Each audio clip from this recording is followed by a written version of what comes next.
Welcome to this video tutorial. Today we're going to practice how to decode and attempt a 10-mark outline and explain. The examples are going to be from the family.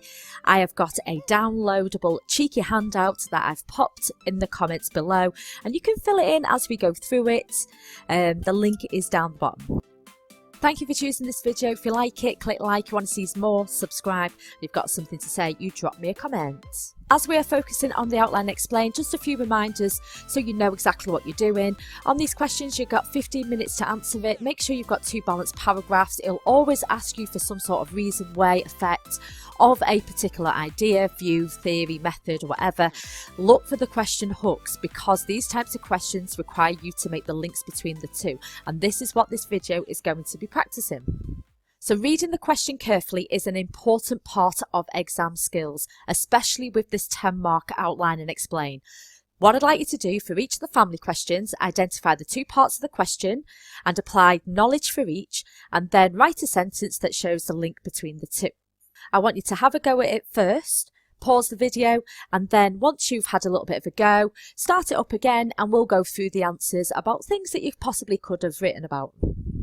So let's decode this first question. It's asking you to outline and explain 2 ways in which changes to gender roles have affected diversity of family structures. And what I want you to do is identify the bit that's part A and the bit that's part B and write down what you know about these, okay? And then if you can write a example sentence. So you should have identified that the part A is the change in gender roles and the part B is diversity of family structures. So what really could you have wrote about? So part A, changes to gender roles. So how have they changed? Well, women are now working, there's now a new man, segregated roles are now more joint, we've got a movement away from the expressive and the instrumental role, we've got more of a symmetrical family. These have been changed or led to these changes through changes in legislation, for example, Equal Pay Act, Sex Discrimination Act, we've got the impact of feminism. These have all influenced.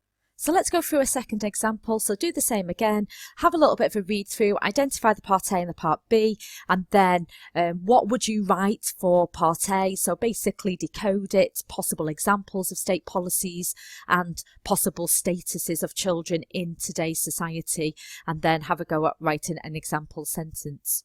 So the idea here is you're just getting the ideas down onto paper and then you can choose the state policies that you know most about and the status of children that you know most about. So you're really maximising your marks.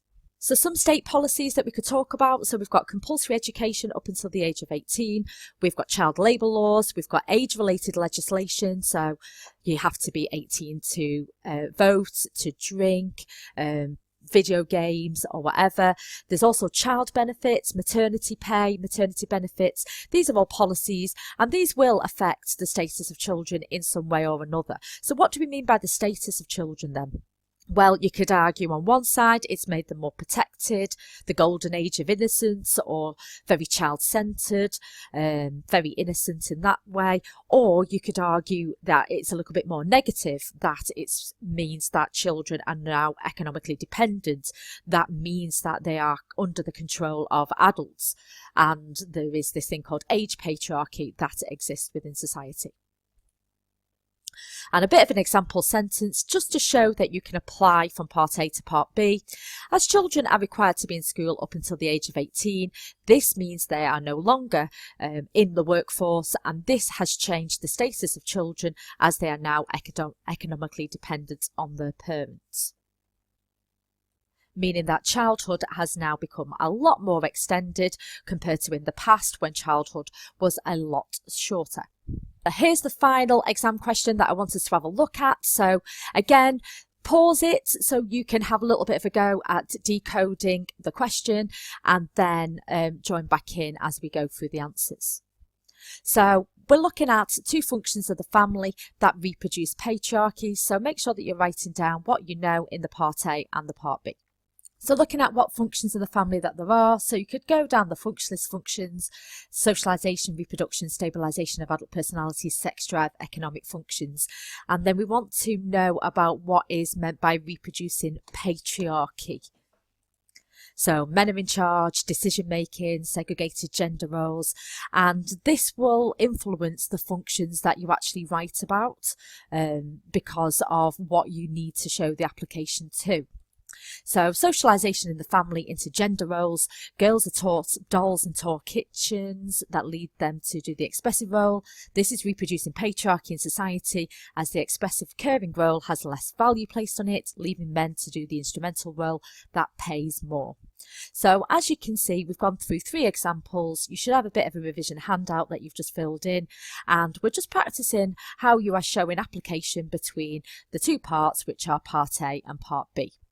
So just make sure that you are, when answering a 10-mark question, you've got good AO1 knowledge of both parts of the question, both part A and part B, and that you show that you are able to show the linkings between the 2. Offer any analysis or any explanation points just to finish off. So as always, massive thank you for watching. If you have found it useful, please click that like button. Any questions or comments, please pop them below, and check out some of my other videos, and have a fabulous day. Bye.